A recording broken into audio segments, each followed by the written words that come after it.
सुप्रभात, नमस्कार। मैं सुधा सक्सेना। अक्सर आपने ये मुहावरा सुनी होगी कि आँखें हैं तो रास्ता ढूंढने छड़ी की ज़रूरत नहीं पड़ती है।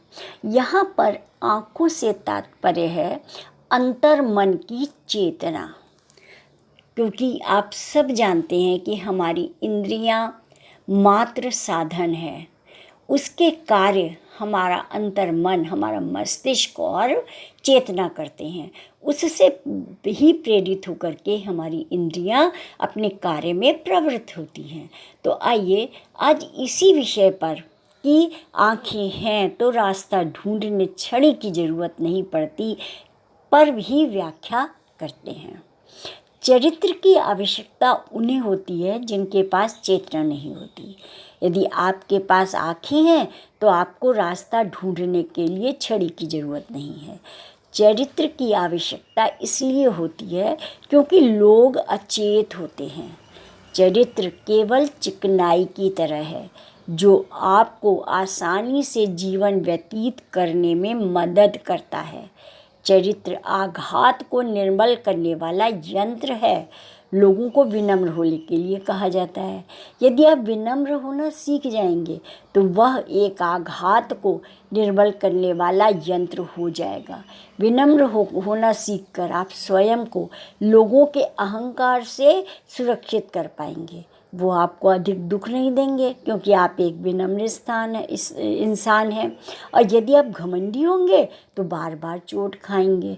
अहंकार संवेदनशील होता है, इसलिए आप अपने अहम को विनम्रता के कंबल से ढक देते हैं। वह सहायता तो करता है परंतु आपको परिवर्तित नहीं कर सकता है। और ऋषि मुनियों का हमारे साहित्य, हमारे जो संस्कृति है उसका काम था परिवर्तन करना, कि अचेतना से चेतना में और अंधेरे से प्रकाश में ले जाना।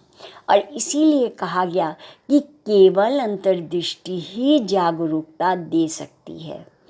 और आप पल पल में जिएं, ना कि समाज द्वारा, मंदिरों द्वारा या राज्य द्वारा दिए गए किसी ढांचे के अनुसार ज़बरदस्ती अपने को उसमें ढालने की कोशिश करें।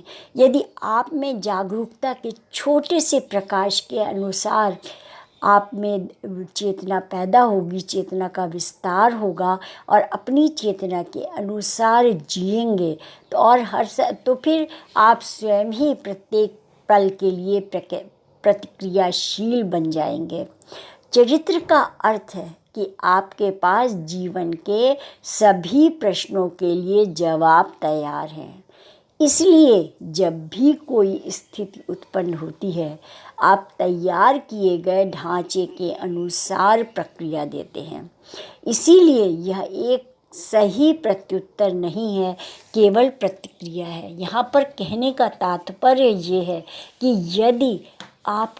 यदि मनुष्य की चेतना प्रबल है और चेतना के अनुसार उसका मस्तिष्क कार्य कर रहा है तो वहाँ पर वह चरित्र स्वयं ही बन जाता है। वही चरित्र है, वही स्वभाव है, आत्मा का स्वभाव ही है।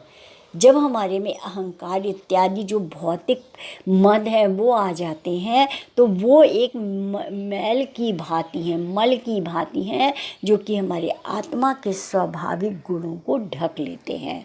और यहाँ पर तात्पर्य इस कथन का, इस व्याख्या का यही है कि हमारा चेतन मन सदैव जागृत रहे और हम सोच विचार कर विवेकपूर्ण ढंग से कार्य करें।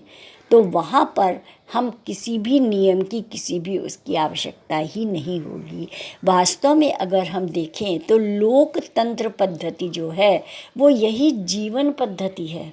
उसमें कोई नियम, कानून, अनुशासन नहीं, वरन प्रत्येक व्यक्ति को अपने अनुसार और दूसरे को कष्ट ना हो इस भावना को देखते हुए कार्य करने की पद्धति लोकतंत्र है। और वही इसी को कहते हैं कि यदि हमारे पास विवेक है, समझ है, तो हम कभी भी गलत नहीं करेंगे और ऐसा नहीं करेंगे कि दूसरों को कष्ट पहुँचे। तो आज इतना ही। आप सब ने मेरे चैनल को लाइक और सब्सक्राइब किया, उसके लिए आपका अतिशय धन्यवाद। नमस्कार।